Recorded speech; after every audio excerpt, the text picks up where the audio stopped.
Super profit method. अब super profit का मतलब क्या होता है पहले ये समझना पड़ेगा।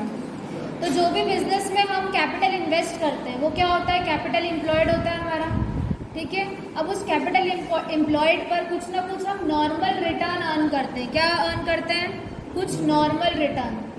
तो अगर नॉर्मली अगर कोई भी बिजनेस कैपिटल इन्वेस्ट करेगा, बिजनेस में अगर कैपिटल इन्वेस्ट हुआ तो कुछ ना कुछ परसेंटेज हम नॉर्मल रिटर्न अर्न करेंगे, उसे हम क्या कहते हैं, नॉर्मल प्रॉफिट। क्या कहते हैं, नॉर्मल प्रॉफिट। लेकिन एक्चुअली में क्या होता है, हर बिजनेस अलग अलग प्रॉफिट अर्न करते हैं, कोई बिजनेस का प्रॉफिट सेम नहीं हो सकता, ठीक है। तो सबसे पहले आपको जो चीज़ समझने की ज़रूरत है वो है नॉर्मल प्रॉफिट या फिर नॉर्मल रिटर्न का मतलब क्या होता है कि जब हम सिमिलर टाइप ऑफ बिजनेस करते हैं और उसमें कैपिटल इन्वेस्ट करते हैं, कैपिटल एम्प्लॉय करते हैं, तो उस पर हम कुछ ना कुछ परसेंटेज रिटर्न अर्न करते हैं, उसे हम क्या कहते हैं, नॉर्मल रिटर्न, ठीक है।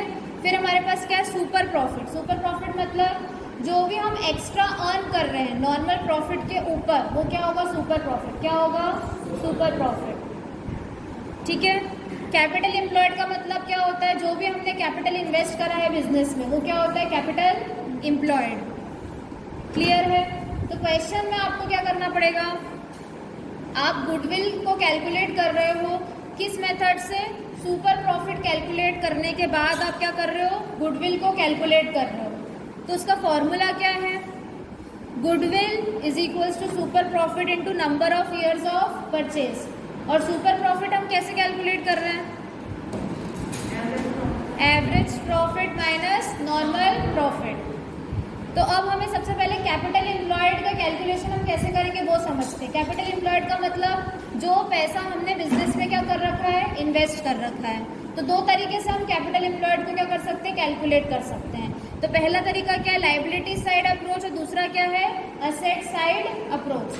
तो लायबिलिटी साइड अप्रोच में क्या होगा, capital plus reserves minus goodwill minus fictitious assets minus non trade investment.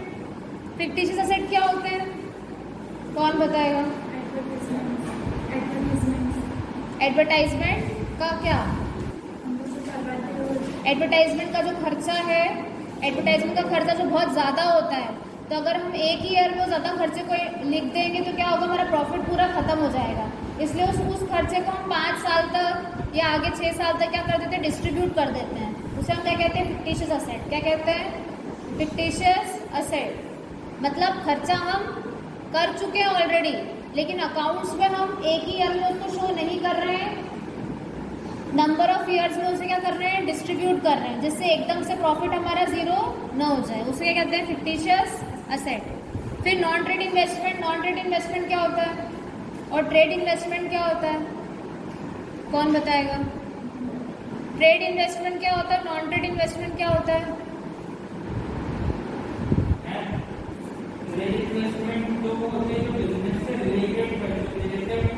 खर्चे, इन्वेस्टमेंट इज अ खर्चा, मतलब एक्सपेंस होता है इन्वेस्टमेंट। तो इन्वेस्ट वर्ड बोलो ना आप एक्सपेंस एक खर्चा मत बोलो उसको। हाँ, बिजनेस से रिलेटेड इन्वेस्टमेंट होते हैं, जैसे अगर आपका कोई पर्टिकुलर बिजनेस है उसमें आपने इन्वेस्टमेंट करा है और उसमें आपको कुछ प्रॉफिट गेन था, तो वो ट्रेड। तो इन्वेस्टमेंट हम कैसा करेंगे, कैसा मतलब जैसे कि अगर आपके पास अगर किसी का कोई शोरूम है कार का, हाँ, तो अगर वो कोई नई फ्रेंचाइज ले रहा है तो वो बिजनेस से रिलेटेड। ठीक है, सही बोल रहे हो। देखो अगर हम इन्वेस्टमेंट कर रहे हैं बिजनेस में, अपने बिजनेस को और एक्सपैंड करने के लिए, ठीक है, एक फ्लोर ऑलरेडी बनी हुई, एक और फ्लोर का कंस्ट्रक्शन कर रहे हैं, तो हम क्या कर रहे हैं, बिजनेस में इन्वेस्टमेंट कर रहे हैं, तो हम क्या कहेंगे, ट्रेड इन्वेस्टमेंट। क्या कहेंगे, ठीक है। फ्यूचर में हमें उस बिजनेस से क्या होगी, और ज़्यादा अर्निंग होगी, ठीक है। उस इन्वेस्टमेंट से मुझे फ्यूचर में क्या होगी, ज़्यादा अर्निंग। और नॉन ट्रेड इन्वेस्टमेंट मतलब मैं कहीं और पैसा इन्वेस्ट कर रही हूँ जिससे मुझे दूसरी अर्निंग हो, वो बिजनेस से रिलेटेड इन्वेस्टमेंट नहीं है, कोई और फर्म में या कहीं और मैं कुछ इन्वेस्ट कर रही हूँ, तो वो क्या होगा, नॉन ट्रेड इन्वेस्टमेंट। समझ में आया। तो कैपिटल एम्प्लॉयड अगर लाइबिलिटी साइड अप्रोच से हम निकालेंगे तो capital plus reserves minus goodwill minus fictitious asset minus non trade investment. और असेट साइड अप्रोच में सभी असेट्स आ जाएंगी, गुडविल नहीं आएगा, फिर नॉन ट्रेड इन्वेस्टमेंट आएगा, गुडविल नहीं आएगा, नॉन ट्रेड इन्वेस्टमेंट नहीं आएगा, फिक्टिशियस असेट्स नहीं आएंगे, और आउटसाइड लाइबिलिटीज क्या होगी, माइनस।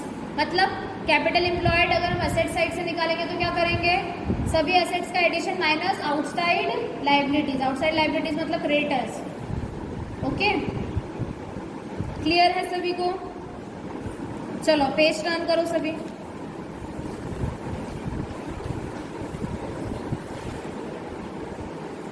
पेज टर्न करोगे तो फिर आपको स्टेप्स दिख रही है, स्टेप फर्स्ट, सेकंड, थर्ड और फोर्थ और फिफ्थ। तो यहाँ पर आपको एवरेज कैपिटल एम्प्लॉयड का फॉर्मूला दिखा है, opening capital employed plus closing capital employed divided by 2।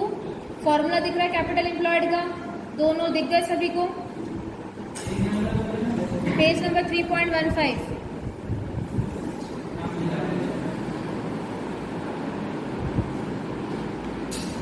दिख गया आपको फॉर्मूला कैपिटल एम्प्लॉयड का?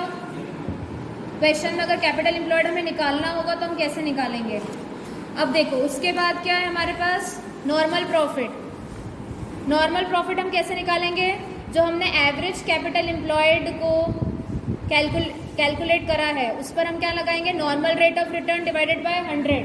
क्वेश्चन में हमें normal rate of return, market rate question में हमें क्या होगा, दिया हुआ होगा, उससे हम क्या निकालेंगे, नॉर्मल प्रॉफिट। क्या निकालेंगे, कैपिटल एम्प्लॉयड कैलकुलेट कर लिया, उस पर normal rate of return calculate करते तो क्या निकल जाएगा हमारा, नॉर्मल प्रॉफिट।